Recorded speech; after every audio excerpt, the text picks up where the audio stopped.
We don't need to create viral videos. We're creating search-based content. So if your clients are searching for things, which I would imagine if we have a business, we're solving pains or problems for people. That's literally what a business does.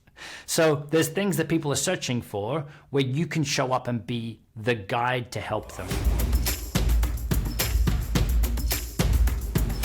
Hello, welcome back to episode 47. Now, do you use video in your business to market your business? Have you ever put video on YouTube? Do you have a YouTube strategy? You're going to want to tune in and listen to the rest of this episode because you're going to learn why video marketing is so incredibly powerful for your business. And as my next guest said, there's really no business that he's ever found that video does not work for. So my guest on this show is Justin Brown from Primal Video. And Justin is actually a Netflix featured producer and video marketing specialist. He helps entrepreneurs leverage the power of online video and scale their businesses. After over 20 years in professional video and top level credits on international film, documentaries, and extreme sport productions, Justin created the Primal Video YouTube channel. He's grown it to a 7-figure annual automated driven online business like so many of us would love, right? He's created this amazing business that he truly loves. And he, together with his brother Mike, he now teaches their systems for creating quality videos, growing a targeted audience, which you'll learn about the importance of that coming up, and monetizing your influence at his site, primalvideo.com. So I've been watching him for a really long time online and suddenly thought, why not have him on the show? So let's welcome Justin. All right, you guys, welcome to the show. I'm really excited about this guest, and you'll find out why. Justin, welcome. Thank you very much for having me on. So I Googled something, I don't know, it might have been 4 years ago, and I was just trying to find something out around probably the space of video. I think it was video gear from memory. I was looking for some gear and it's kind of looking for reviews and how to work it. And I came across Justin's video on YouTube, and ever since I had been consuming their videos, their newsletter, and I'm now part of the membership that you've launched as well, because what you teach is so amazing. It comes from a kind of a different angle around video marketing, but using it in a smart way for your business. So we're going to talk all the things. We're going to talk a little bit about video. We're going to get to know you and your business and what you're up to these days. And I always like to start with tips, tangible tips. So we're going to start with 3 tips that you use in your business, in those moments specifically of overwhelm or stress. And how do you get out of those moments? What are 3 tips that you use? So I think the biggest thing, like if we break down what overwhelm is in the situation, it's normally a fear of taking action, right? It's a fear of the outcome, fear of not knowing. So the planning is where if we can nail the planning on something or do more research or more upfront work than we normally would, it's going to make the thing seem less daunting, so there'd be less overwhelm, less procrastination. So the first one is, like, in terms of creating content, I would say we want to research up front. We want to know who the viewer is. We want to know about the topic. We want to know, like, based on what are the top things that people would type in to find this content, who it is we're actually speaking to. So it's us having more information is gonna make us feel more relaxed and more ready to present, ready to help and to share. But it's also gonna create a better piece of content on the other side of it. And that can flow through in business as well. Like, we wanna make sure that we understand who our ideal clients and customers are, that we really understand their pains, problems, struggles, so that we can help them actually have success with that thing and overcome it, instead of just giving them more stuff, more tasks to do. Like a good successful client, a good successful student is someone that has actually taken action and seen results, right? So everything really stems backwards from there. So the more research and upfront work we can do to get into their headspace for content, for clients, for students, it makes our job easier, but it also gives them more success. Yeah, really good point. And actually on that point, I wanted to talk a little bit about the space of content these days, because there's a lot. We have AI, people are, bombarded with content. So I like what you said about being really, really, really specific around who your target market is and helping them. How do you do that when, you're creating videos? Yeah, so look, there's 2 pieces. There's a piece of us knowing the industry and saying, hey, this is the stuff that people need to know. But those videos are generally harder for people to find, right? So people are back, they're going to Google and YouTube with a pain or a problem, like how do I fix this thing? Whereas you as the expert are probably thinking, well, if they just knew this thing, this would solve that for them. So a lot of people make the mistake that we did for a long time of talking about the solution. But people can't find the solution. They're over here looking for the problem. So we need to identify what is those problems. How are they articulating the pain problem? Like what are they actually typing into Google or to YouTube? And then how do we show up for that to help them with that and introduce them to the solution? That was a really big shift for us. So then your question is, how do we find out what that is we do some basic keyword or topic research. And this is where I'd be doing this not just for content creation, I'm doing this for product insights. I'm doing this for customer avatar insights. So we can, again, learn the pains, problems, struggles, but also the actual words that they're using to articulate their pain, problem, or struggle. And look, a really simple exercise, place that anyone can go to do this is to Google or to YouTube, and you just start typing in a couple of different words about your product or about your niche or the content you want to create. And it pops up with that auto suggestion box. I'm sure we've all seen it. It's like, did you mean, and there'll be like a list of 10 or 15 things. They're not random suggestions. They're things that people have and are actually looking for. And it's also the words that they're using or that they're clicking on to find that. So that's where we're coming up with topic ideas primarily, knowing that these are things that people actually want. And this is how they're searching for it or looking for it. It's a very smart way of creating content. And I do this because I'm in the website space, and I'm always saying, like, find what the people want and develop the customer journey and the content around specifically how you're going to help them, rather than just putting content out for content's sake and like going, oh, this is a great idea, and it's just creating video. I love that. So that's a really smart way of working. And what other tips do you have around that space of working a bit smarter, specifically in your business, to keep stress away?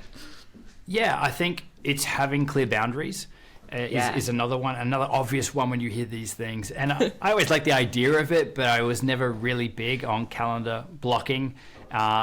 I still just need to check my calendar, but blocking things out and making time for things. Like if we have these goals, even personal goals in our day, like, oh, I want to surf more, right? Let's put it in the calendar, or it's not going to happen.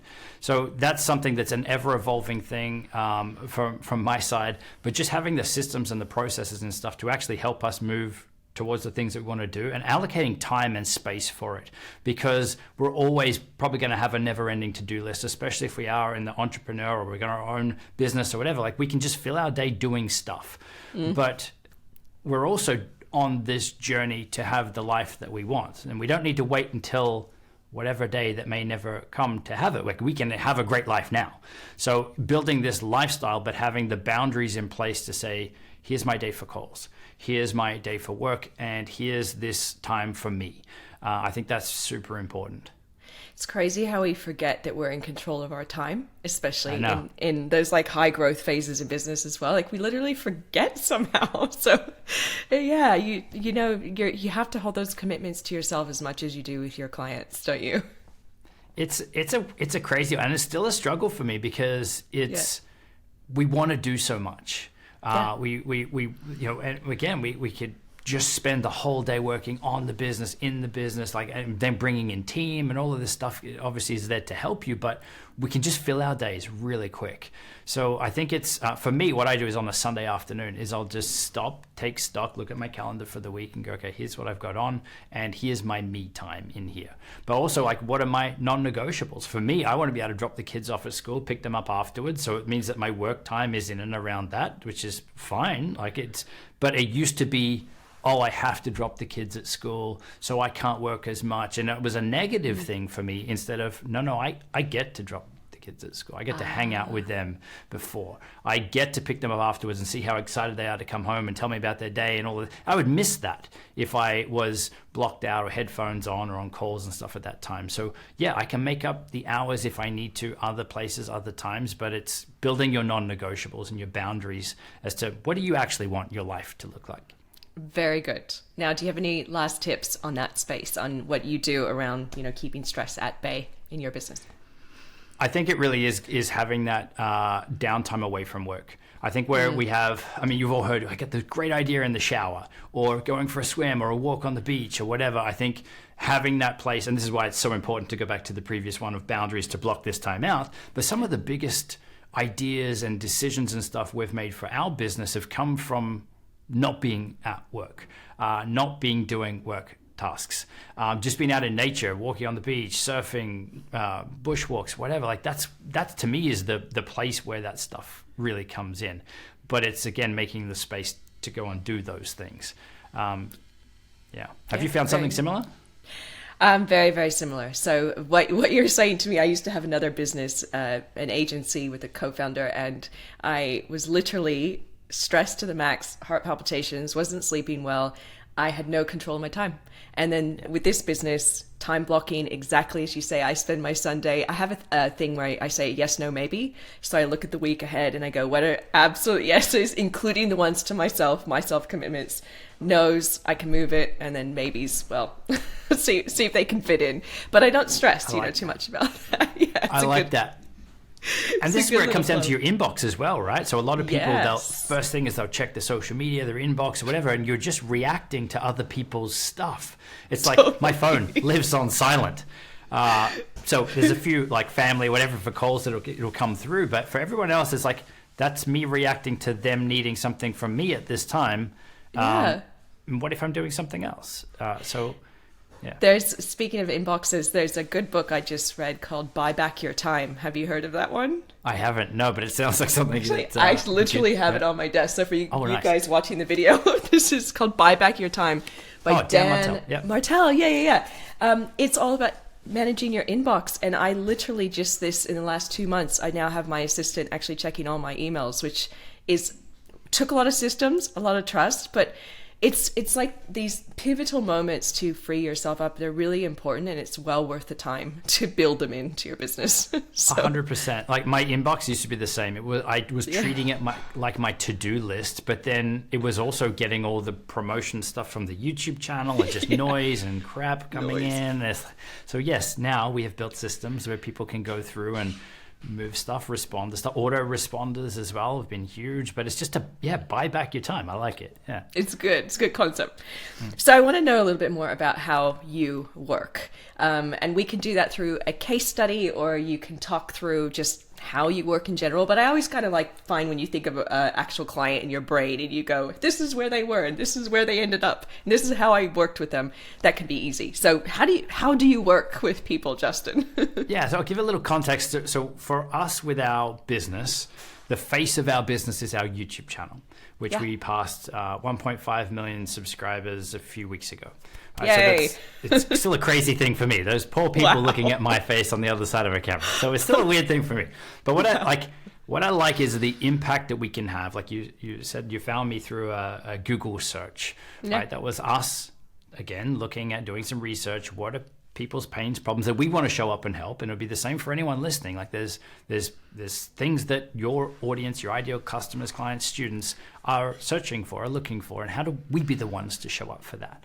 So the face of our business is the YouTube channel. We then, our goal is to show up to help, to impact. We then can get people onto our email list where we can deepen that relationship. Again, a lot of this is automated because the videos, they show up and last for years. Like we have videos that are 8 years old, still getting thousands of views a day with no extra work from us. So this is why we love YouTube, but I'm not here to sell you on that piece. But for us, it's impact at scale, right? So we can help more people 24/7 with more of this strategic optimized content. So we then move the ones that are interested in more, the action takers, the people that want more from us, through to the email list. And then we do have a digital course program, a membership site as well. So in terms of how we work with people, it's not the traditional business in the sense where we really have clients, but we have the ability to show up and help and impact millions of people every month from YouTube, right through then to deepen that relationship again through email. And we have people that might never end up in our course or program, but we're still able to help and impact them. So in terms of an example though, there is a member in our program, Penny, who was hustling it out on the content hamster wheel, posting day after day on Instagram and those sorts of things, and not really seeing much traction. So she had a few, she had some vanity metrics on there, but we're still working full time to keep it going. So what I like with the stuff that we teach and how we get to help people is it's more to help them build the lifestyle that they want, the life that they want, from talking about and sharing about the things that they're interested in. So for me, it's video, it's tech, it's the AI stuff now is awesome. I'm geeking out on that massive. I have an IT degree. I have an IT background. I love this stuff. Okay. I love that I get to just talk about this stuff on the YouTube channel and help people with their pains, problems with it. So yeah, it didn't take long for Penny to really dial in and get strategic on who it was that her ideal audience is. And she started a brand new YouTube channel, grew it to over 50,000 subscribers in just under a year. But I mean, it's not about the numbers. It's like, what is her life like now? So she's not taking one-on-one coaching clients at the gym anymore, running classes. She's now helping so many more people, having a lot more fun, making a lot more money, doing the stuff that she likes to do. So that's why we do it. We want to help people build the life that they want, from having the conversations that they want. And YouTube is a great way to do that, but it's not the only way. You said you started a new YouTube with her. Did she have an old YouTube channel? She did, and she was using it for client videos, more like a video hosting platform. So I totally get it. It was like, oh, here's a quick little video. So no strategy behind it. Yeah. And a lot of unlisted videos and things, like some course content and things that she had too. So so I wouldn't, I want to preface, I wouldn't recommend that most people start again from a brand new channel. That's what I was asking. If you do have some videos and a channel, more than likely that's going to be good enough for you to switch up, like to re-engage. Gotcha. But in this case, she made the call on that and started again. So I want to talk a little bit more strategy around what she did, or through your guidance, to actually get these subscribers and change her lifestyle. What are some tips? What are some things that she did to start on this process? So what we need to do is get clear on the viewer, who it is, and the viewer experience. And to grow on YouTube, there's really three things that we need to focus on. Like, if we're going to really nail it down to three things that you need to do, you need to create content that shows up on the platform. And what I mean by that is we want to do that research. We want to see what is it that people are searching for, what are they typing in, what's their pains, problems, struggles, as we've mentioned a few times. We really want to understand that piece. And then we want to be the one that shows up. So we do that by using the keywords, the phrases and things. We're using that in the title, we're using that in the description. I'm even saying that inside the video, because YouTube is transcribing and listening to our videos. What are we actually saying in there? Because YouTube's goal is to get the right video in front of the right person at the right time. It's not just serving random stuff out. It wants the viewer to have a good experience. So we want to do what we can to first create content that we know people want. So we're not just creating stuff and hope that it works. But also we want to provide information with that content so that YouTube can understand what it's about and who it's for. So that's the first thing. We need to create strategic content that can show up on the platform. And how long are those videos as well? Or is there a preference? Look, I wish I was a time. 7 minutes 42 is the best time for a video, but it's got to be as long as it needs to be and no longer.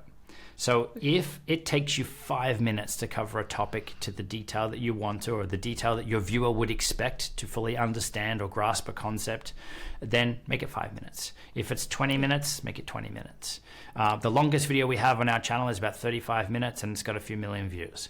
So you can definitely create longer content, but it's also the topic of that video. It was an editing tutorial, right? So people's mental buy-in, clicking on a video, they're okay with it being a longer video because they feel like they're going to need to watch for longer to be able to have the outcome at the end, to be able to edit in this software.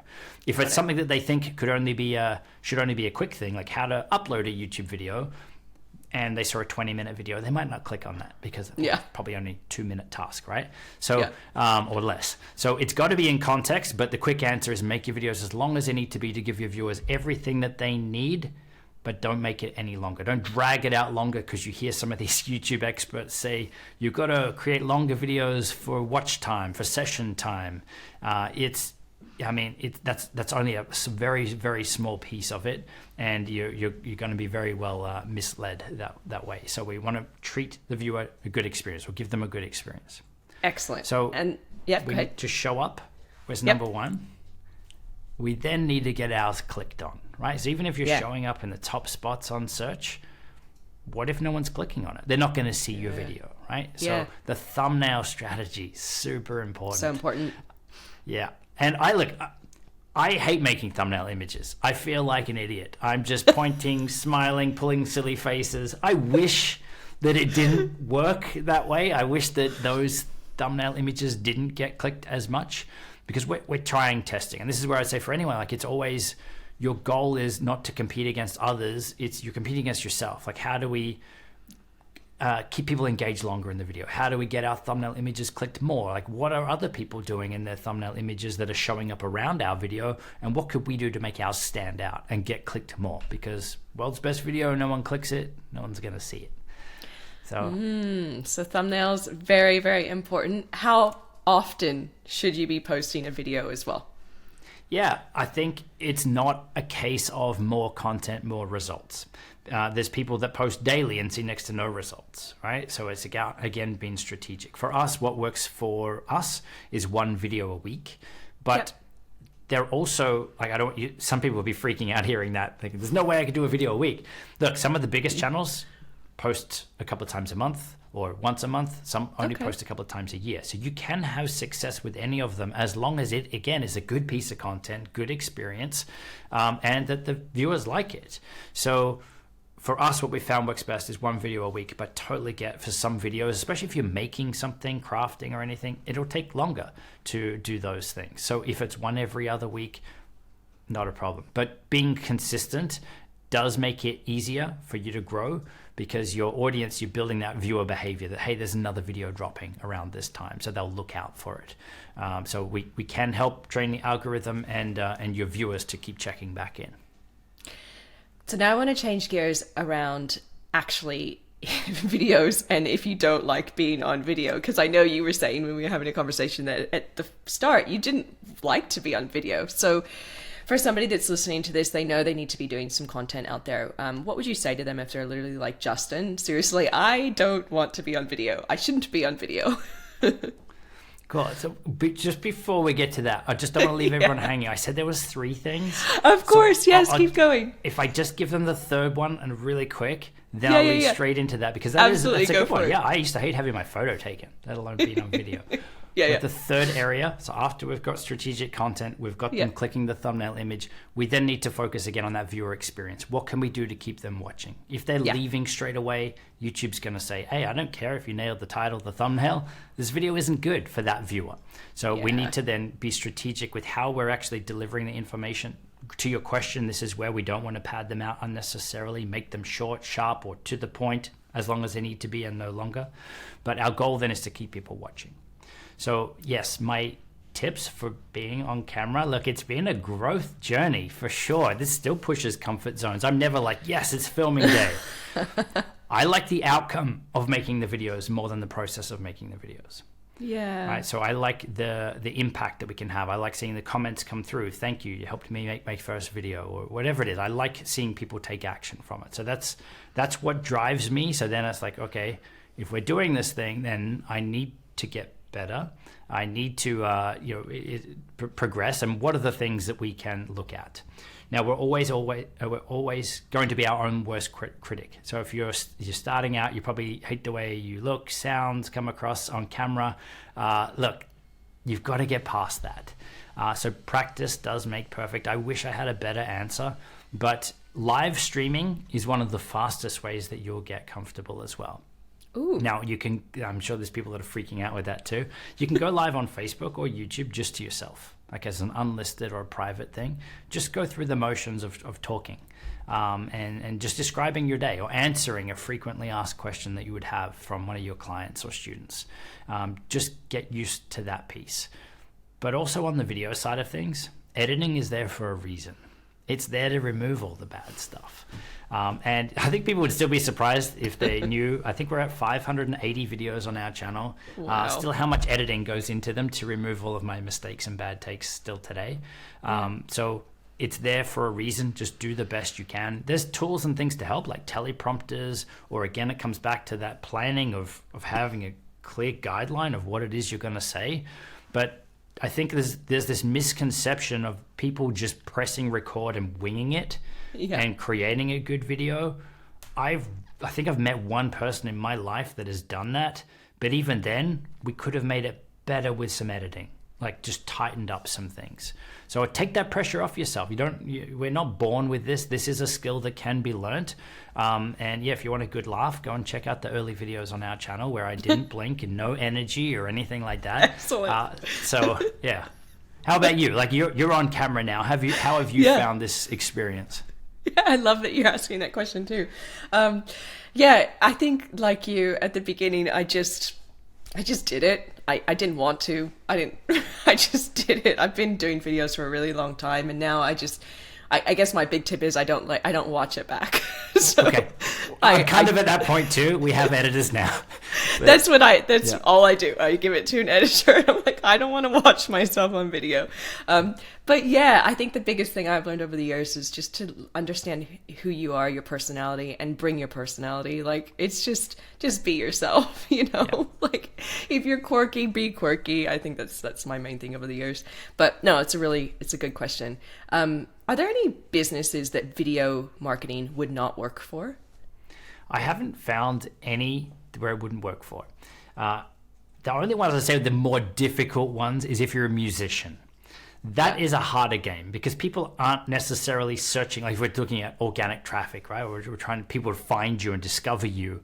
Like YouTube is a good place for that, but it's a viral video strategy, which is harder, right? You're going to try to hope that a video goes viral. So in terms of businesses, no, think about this. Do your clients, are they searching for anything? I keep coming back to the search piece because it's really the low-hanging fruit. We don't need to create viral videos. We're creating search-based content. So if your clients are searching for things, which I would imagine if we have a business, we're solving pains or problems for people. That's literally what a business does. So there's things that people are searching for where you can show up and be the guide to help them. Now, there's two types of videos you could create. One of them will be saying, hey, here's why you need my product or service. And the other, they're more like a salesy kind of video. Or the other will be helping with a related pain or problem where you can show up and help and you could introduce them to your product, but maybe not as the only solution. So it's not feeling like it's just, I'm only going to learn about this one product or this one thing, one strategy, because that's what this business does. The ones that are really successful will have kind of a broader approach to it. So I'm going to help you solve this problem, and we happen to do this too, but it's not a sell. That I found is so much more successful because it has more reach globally. Even if you're a brick and mortar business locally, you can still have big traction online with that, which will build your local presence through things like Google Maps, Google local listings as well, because Google owns YouTube. They're all tied together. It can help in that way too.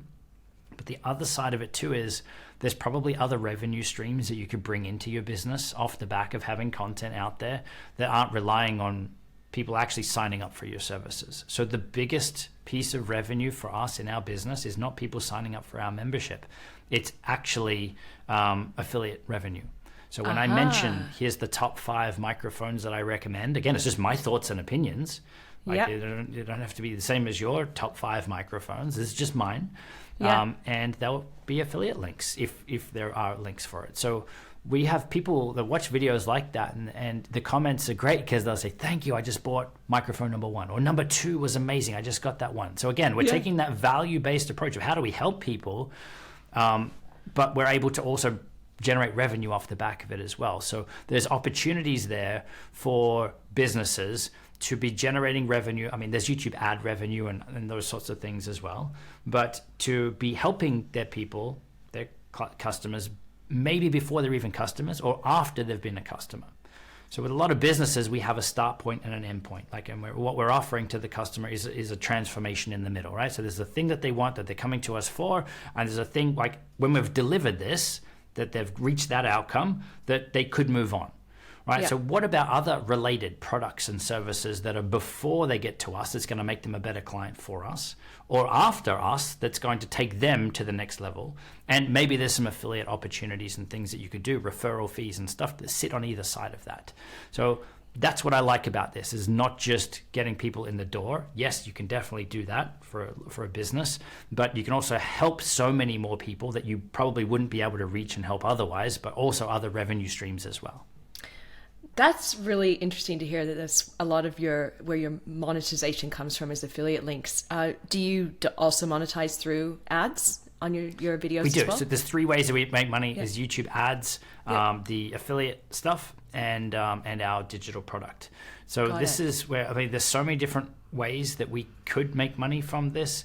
And for any one of us, be okay with leaving money on the table. We don't have to fill up all the leaky buckets. But for us, we chose not to do branded content, sponsored content. I personally don't like, if I'm watching a video, say a microphone review, and then someone says, hey, this video is actually sponsored by the company that makes the microphone. Like, to me, credibility's gone. Whether it is or not, whether the good and bad are still there, there's the doubt in your mind that they're holding back something.